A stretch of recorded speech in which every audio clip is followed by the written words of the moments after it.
Hello everybody and welcome to yet another trophy preview video.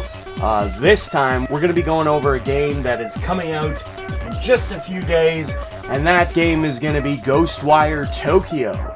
Now I am insanely interested in this game, especially because the god himself, Shinji Mikami, is involved in this game's development, so that alone was enough to spark my interest.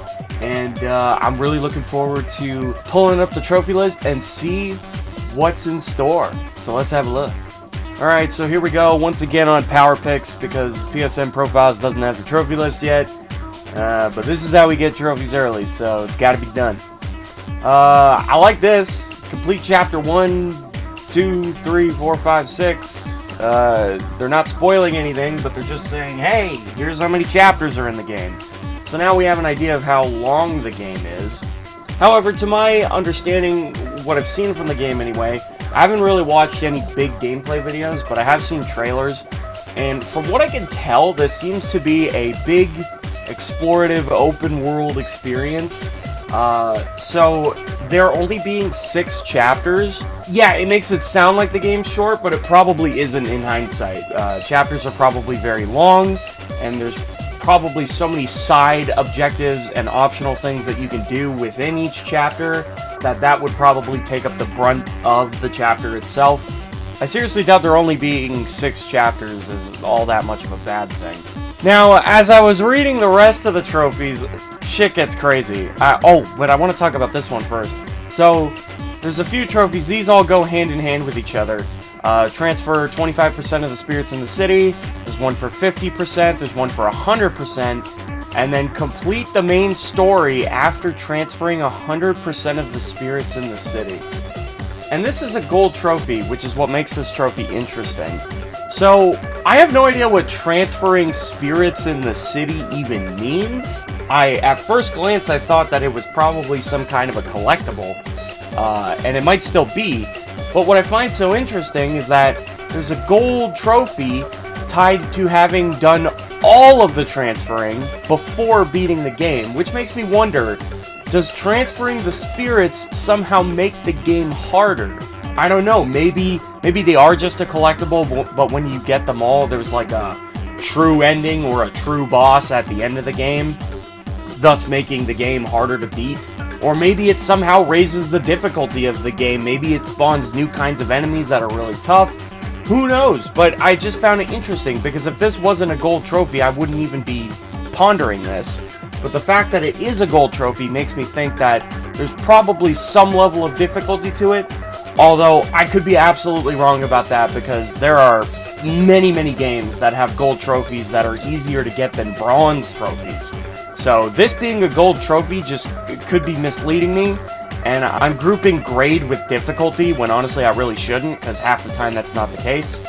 But still, I find this trophy to be pretty interesting in hindsight, just through its description and the trophy grade that they've chosen to give it.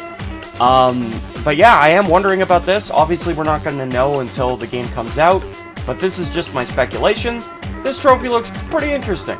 And now here is where most of the trophy list gets pretty repetitive. So we have complete a side mission, complete all side missions, cleanse all Torii gates, acquire all relics, unlock all spirit skills. So that'll probably be like your skill tree, because I know your character can get stronger in some ways. Raise your synergy level to the max. That's probably something similar. Find all landmarks. Acquire all voice logs. Acquire all Magatama. Pray to all Jizo statues. Find all of the missing Tanuki. Acquire all types of food and drink. Acquire all music tracks. Acquire all items for the outfit menu. Acquire all talismans. All set of prayer beads. Maximum number of Katashiro. My god, how many collectibles are in this fucking game? This game is a collectathon. There's so goddamn many. Pet and animal, use photo mode for the first time. And then yeah, that's it for the collectibles, but my god, there are so many different types of collectibles. It is insane. If I were to make a guide on this game, like a Path to Platinum, This game could potentially be worse than Doom.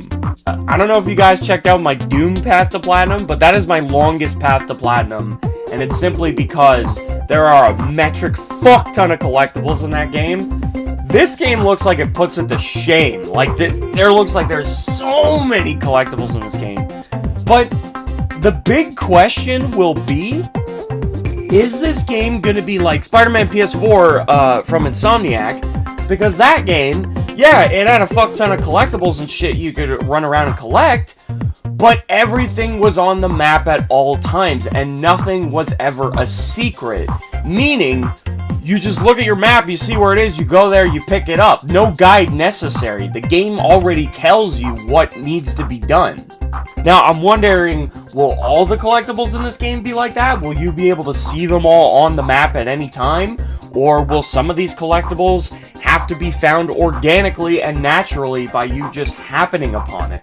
Because if it's like that, then yes, it would require a guide, and that's how it was like in Doom. But if it's more like Spider-Man, then depending on which game it's more like, if it's more like Doom or Spider-Man, a guide for this game would potentially be fucking massive or short as fuck. But ultimately, we're not going to know until the game comes out. I am very curious as to how they're going to treat that, though. Yeah, so I guess we'll see about that. And then for the rest of the trophy list, man, this game has a lot of trophies. The rest of the trophy list is all miscellaneous kill enemies in different ways trophies. So, successfully protect at least 3 containment cubes in a single battle, pull a Daikyo Omikuji, fuse back with KK after being hit by a severance attack, defeat every type of visitor, defeat a visitor by pulling out its core, or 50 visitors by pulling out their cores, 5 visitors simultaneously by pulling out their cores, total of 200 using Quick Pure. Look at all these, man. There's so many different kill trophies. 20 visitors with headshots, headshot from a distance with at least 40 meters, simultaneously by detonating a red ether crystal, with Quick Purge while they are held by a stun talisman. Like, damn, there's a lot of different ways to kill enemies in this game. My god.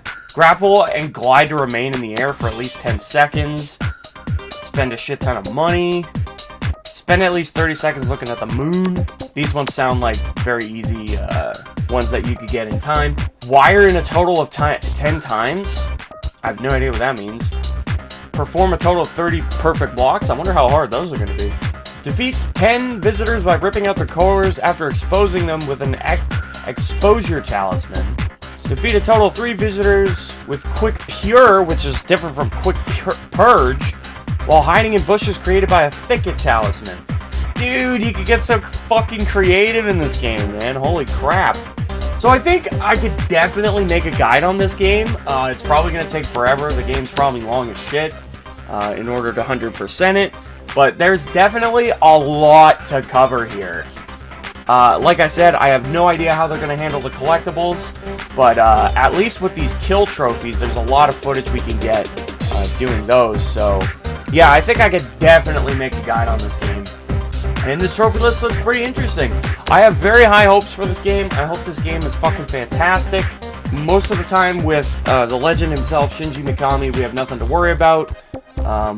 Whenever he's involved with a game, it's usually always a fantastic game. And this game looks pretty dope, so this game actually reminds me a lot of BioShock whenever I'm watching gameplay on it. But yes, this game comes out very soon.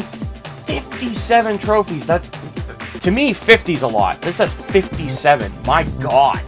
But yeah, I look forward to platinuming this game, and we'll see. We'll know what we're truly getting into once we actually have our hands on the game on March 25th. But yes, that was Ghostwire Tokyo's trophy list. I truly hope you guys enjoyed this video, and if you did, please don't forget to leave a like on the video, subscribe to the channel if you haven't already, and of course hit that notification bell to support me. I'd really appreciate that. And of course, with most new games, I typically live stream as often as I can whenever something new comes out, or just in general. I love to live stream, so feel free to keep up with my channel and check that out if you ever see me live. Anyways, guys, I hope you have a great rest of your day. Take it easy. Have a good one. Let me know what you guys think of this game's trophy list in the comments. And I will definitely see you in the next one.